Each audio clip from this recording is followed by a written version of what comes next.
Hey, good afternoon. It's Doug Stein with PPE Advantage here in Chicago. And today I'm lucky enough to be sitting with Karie Elsasser with FutureWell Group. And we wanted to touch base and talk a little bit about all the craziness around COVID testing right now and the COVID test. So she is an industry leader in COVID testing. She has been like a sponge and got all this great information. She runs a great company anyway, and we'll talk about that in a minute. But this testing stuff is a little bit of a gray area, and you have to be pretty sharp to navigate the waters with it. I see a lot of people jumping in to these opportunities again, back into this PPE craziness.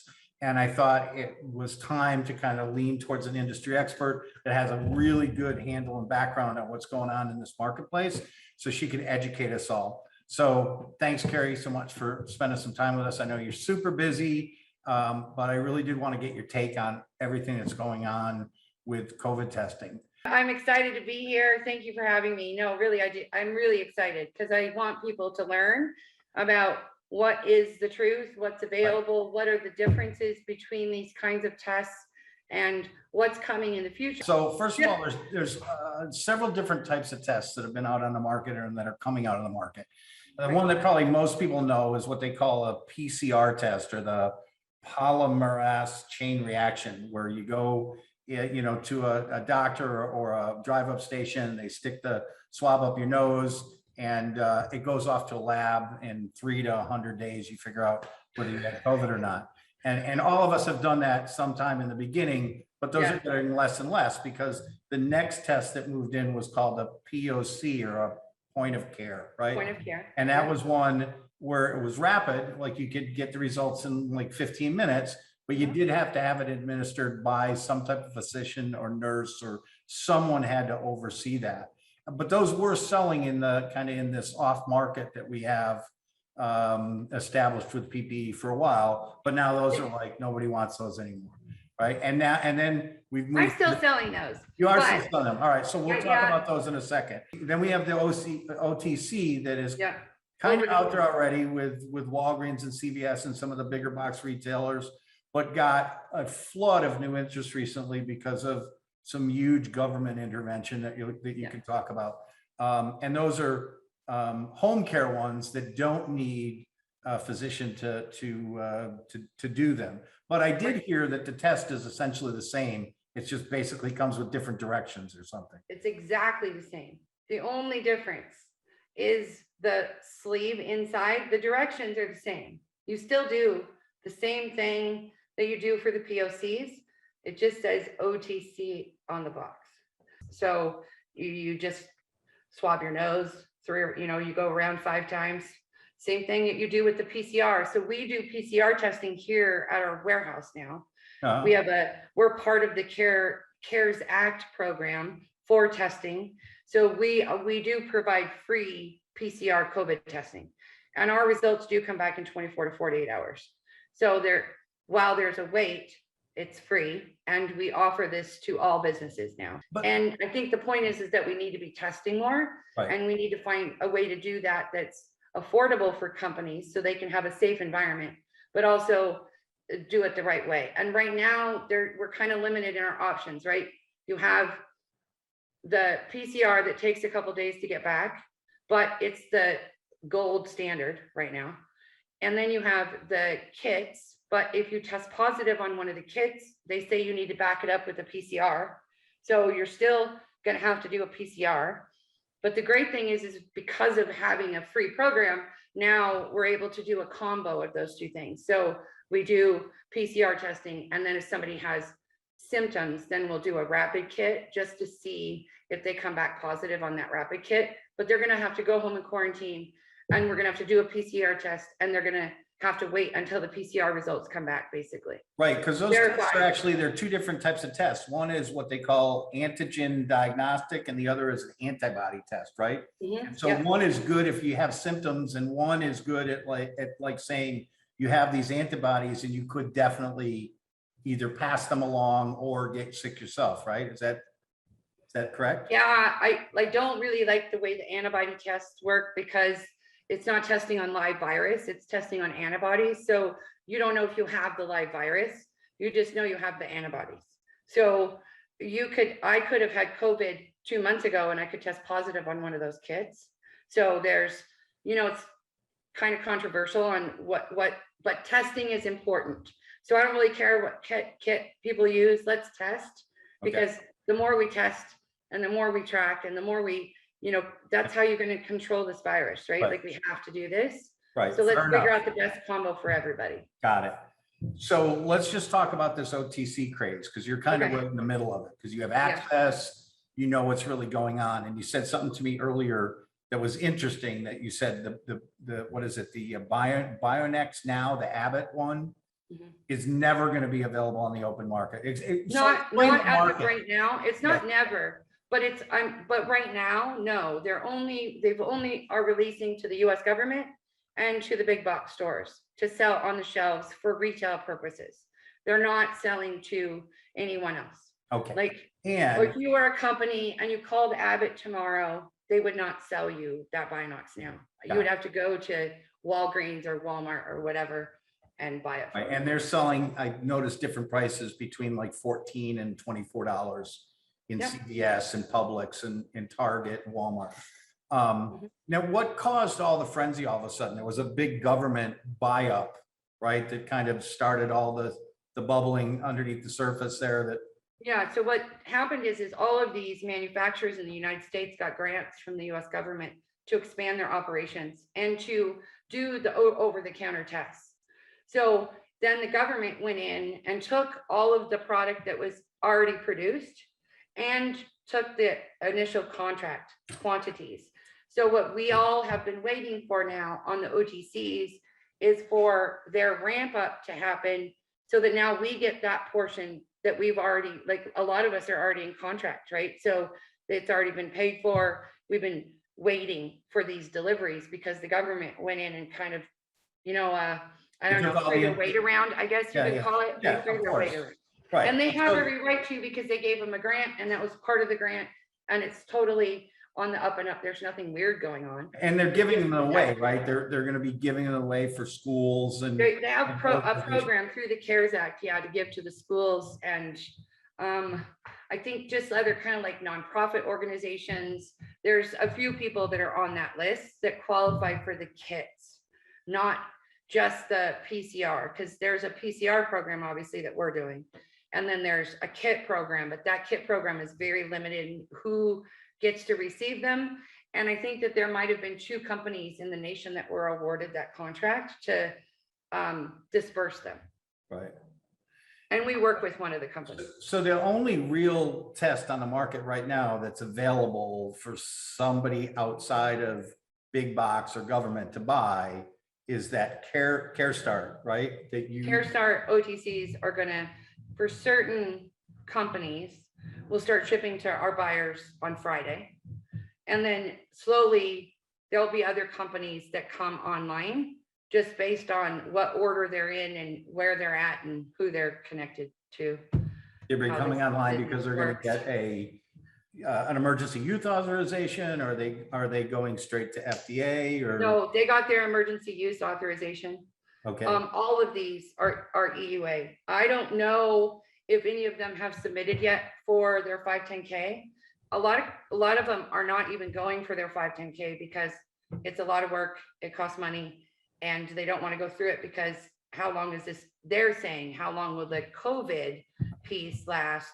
So unless you have a testing device like ours, it's worth going through the 510K process, because ours we can adjust ours to test for anything.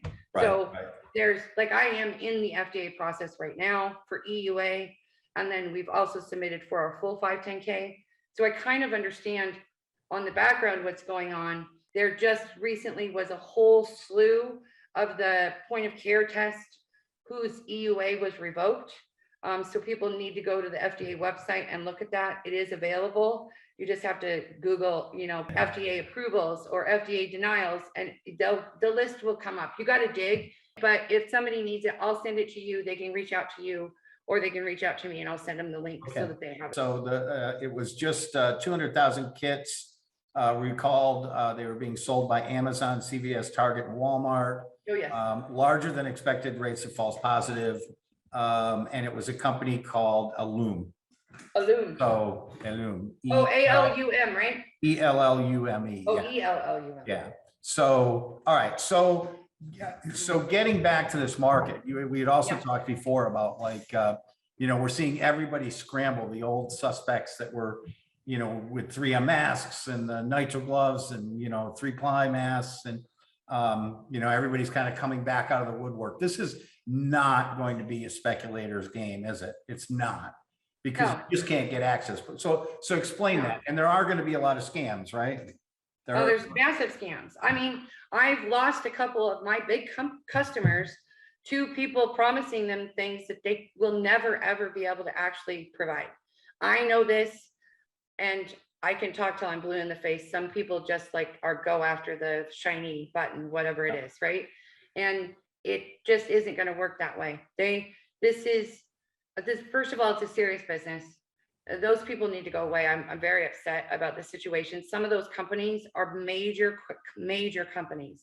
One of them is a lab, and it's not okay that they're making things up, right? That what they're doing is telling the customer what they want to hear. And at the end of the day, 2 of those companies are actually buying tests from us through our group. Like we have a group that's doing this together. Right. Like we can't do this by ourselves, right? This is all about us working together. Like me working with you on your gloves. I don't do gloves. I send customers to you, and I have a few choice people that I just don't need to go anywhere else, right? Right. Because we work together really well, and that's what matters. Right. The same thing with me is I don't know enough about tests to know what I don't know. And so I'd much rather refer them, to somebody that's actually taken the time, to learn that part of the business like you have. So for sure. Yeah. And I kind of let's just try to figure out how to keep people safe as far as not getting ripped off and not scamming. I mean, what's some advice that you can give them? My advice would be like I used to tell people in the height of nitrile gloves, like if you don't have to be doing nitrile gloves, don't freaking do them. Because you're gonna get your head ripped off. You are. Believe me, I tried. It was a dumb idea. You know why it was a dumb idea for me. Because I thought I was taken care of. I thought I was in an amazing place. I had boots on the ground. I had everything that you need. And none of that mattered at the end of the day, because you know what ended up happening with that company. Yeah. So I should have just worked with you. I should have never even tried. But I am bullheaded. And so I had to do it. We all are, right? And about the testing, the reason why I had to study testing is because I have my own device that's getting approved. Right. I had to do feasibility studies. I had to study what was on the market, what works, what doesn't work. Is it viable for us to come into this marketplace right now?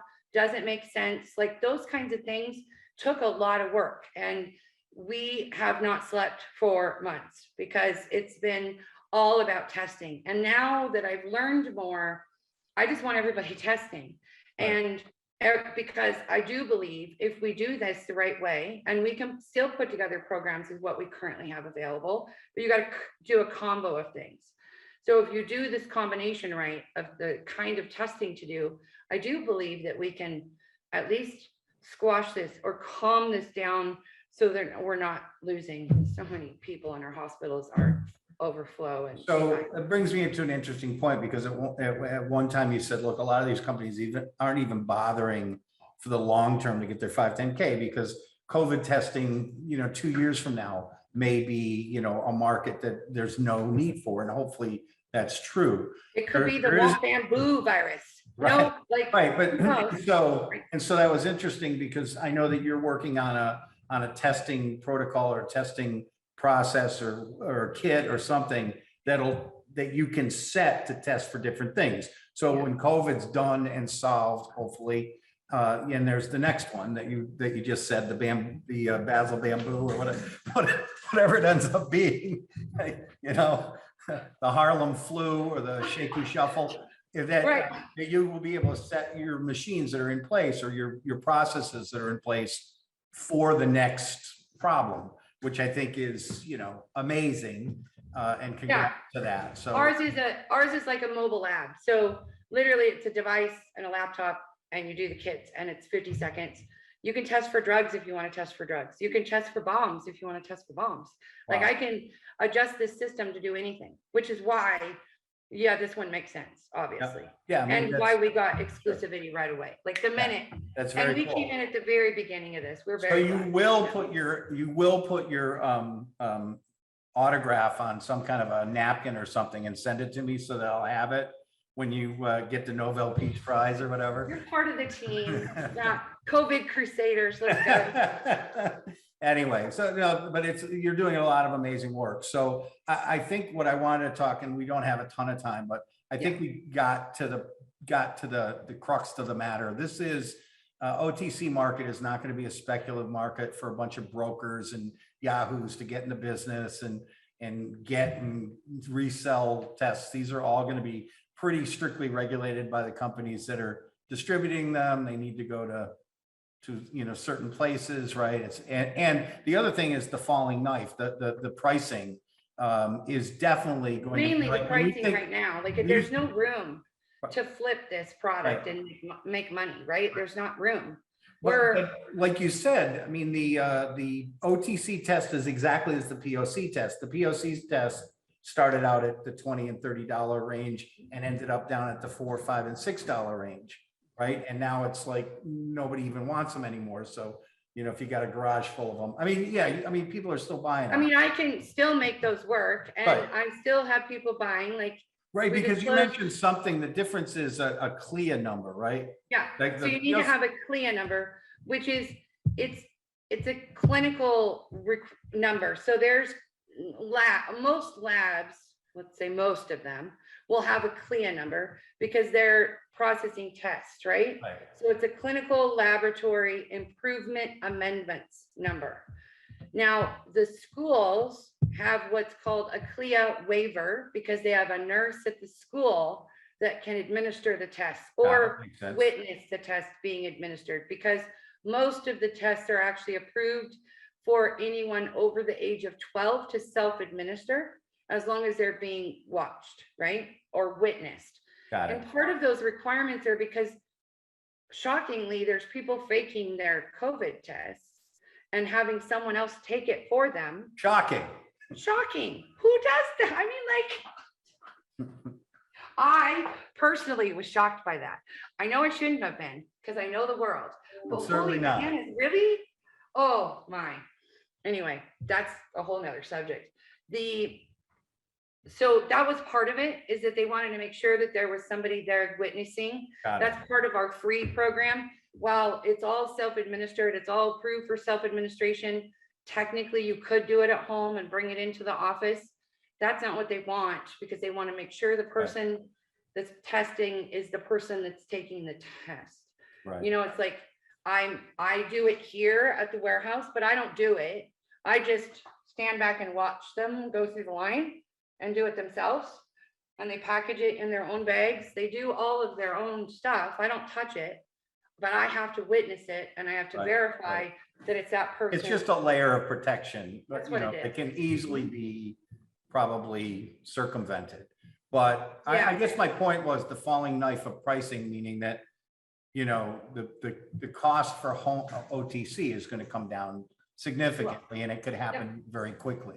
If you're not riding that price down, like everybody did with 3-plies and nitriles and 3Ms or whatever, you're just going to be in that same stock market mentality where you buy high and sell low.